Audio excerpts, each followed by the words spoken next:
Hi, my name is Amy. Thank you very much for watching, and let's make some bad financial decisions together. This is for entertainment purposes only, so if you're entertained, please like and subscribe. I would really appreciate that. So today I'd like to compare NVDY with NVDW because I am doing a Twitter space and we are comparing NVDY and NVDW. I was in NVDY. It was one of my first of two YieldMax ETFs I was in. I was in Misty and NVDY. And the reason why I chose NVDY was for a few reasons. First, it was paying over 100% yield.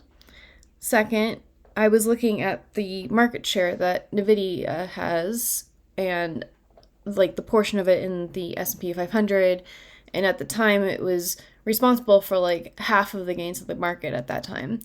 So I figured, hey, if the market's going to be weighted heavily onto this one stock, I may as well just bet on this one stock. And then, so I was doing 50% to Misty, 50% into Nvidia, and then Nvidia just kind of stopped paying 100%. So I stopped investing in it. I would just let the distributions pay me, and I would invest that into other things. But then I bought a Leaps, it messed up my margin buffer, and I had to sell Nvidia. So I'm not currently in Nvidia in my taxable account. I'm in it in my retirement account, and I'm also in NVDW. So for those that don't know, NVDY is YieldMax. They do poor man's cover calls on Nvidia, and NVDW is Roundhill's weekly paying. They don't do cover calls, but they have a 1.2% leverage, and they use a formula of between the gains and the implied volatility. That's what they return to us. So the categories that we're going to go over today are assets under management, which NVIDIA has been around since May 10th, 2023, and NVDW has been around since February of this year.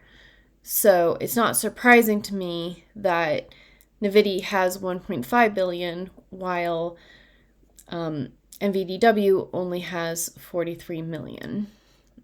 I think a lot of people, if they bought Nvidia, they're not getting out of it because from the inception, like if you had bought it at the date of inception, you would have $34,000 right now if you had put $10,000 in at the time. So people that bought in at the very beginning are very happy, and their investment's been paid 3 times over. Their total returns is 3 times as much.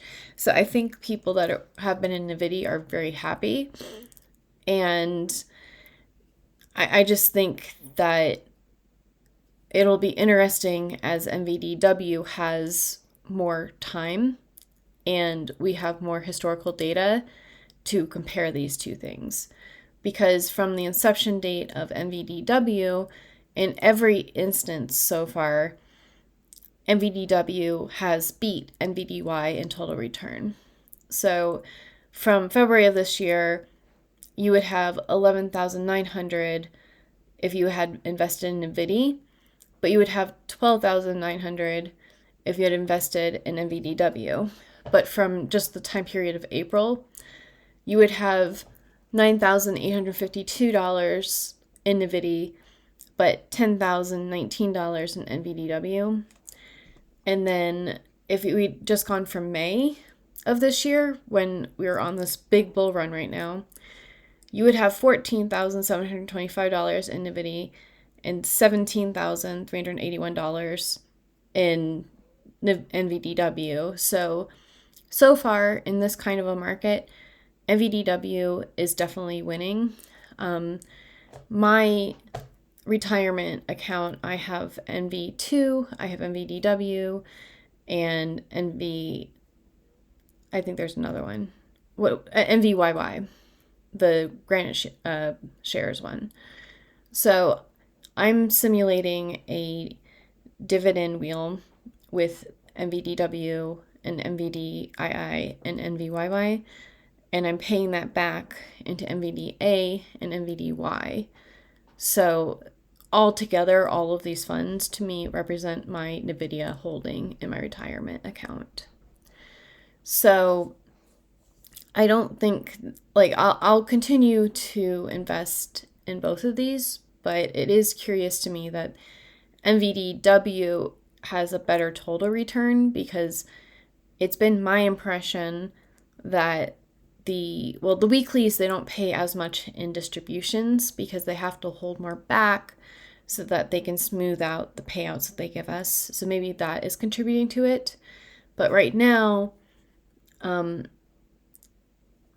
NVDW has a 94% distribution, and NVDY has a 75.93% distribution, which that could change the next time there's a payout for NVDY, because it does pay every 4 weeks.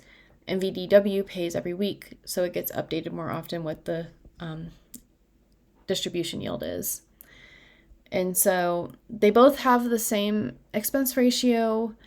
The biggest difference here is the strategy itself, which I already said. NVDW has a leverage. They use swaps. They don't do cover calls. They just are banking on the underlying generally going up, and then they just pay us the difference of what they gained and the implied volatility back to us. And then the poor man cover call is actually kind of expensive when we're not particularly in a bull run, but and they will get capped in NVIDIA because they have to put their strike prices at a certain place. They can also do call spreads, which also it reduces the overall premium that we get back, but it also guards against if Nvidia does a rapid nosedive. So like during earnings, they might do it. They don't generally do the call spreads, but it's nice that they have that as protection, that they are in the prospectus that they're allowed to do. So, so far it seems like NVDW is the overall winner. I would say that in the bonus category, I think we just really need to revisit Nvidia as the underlying for a cover call strategy, because Nvidia has won. Like, they are the number one biggest. It's going to be really hard for them to exponentially grow from now on. And so they're going to be a really good stock to hold. But my concern with Nvidia and NVDW as with that underlying is, will the implied volatility continue to be enough to get these kind of returns? Would we be better off for a cover call strategy for income looking at something more like a Palantir or an AMDY? Because if it has more implied volatility, then we get paid more. But Nvidia, I think, is a really good stock to hold in the long term, and half of the battle with these cover call strategies is believing in the underlying. So maybe that is in favor of holding Nvidia, even if the premium and the distribution that you get is a little bit less. Having a really good underlying kind of makes up for that. You don't want to be in like a Murray situation where the underlying just kind of flops because of whatever macroeconomic things happen. So I would also suggest not having all of your entire everything in just a single stock like NVIDIA and NVDW. These should be, well, people throw out percentages all the time, just whatever your risk tolerance is. But maybe consider having more in GPTY or CHPY from YieldMax. That way you have a basket of stocks that are all in either the semiconductor space or the AI specific space. That way we can, you don't have to bet on a single horse. You can just bet on a single sector, which I think if you have things that, if a single company goes off a cliff, then you have other ones that are, there. I was going to show this because I was going to show you the Financial Philharmonic's I'm not good like that. Okay.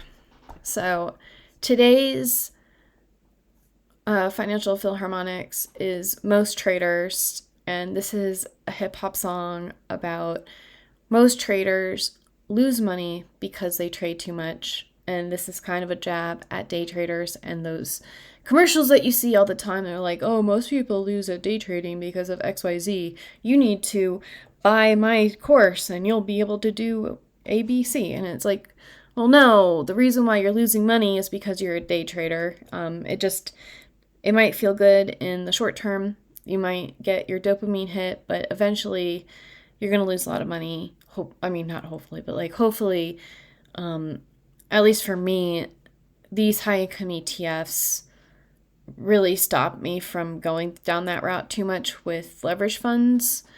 Like, I'm already getting the income that I need, so I don't have to trade and try to do all of these different reading charts and getting too involved. I can just buy into a fund and it'll give me money, and that's exactly what I wanted to get out of investing. So anyways, which is your favorite, NVDY or NVDW? And I'll talk to you all later. Bye.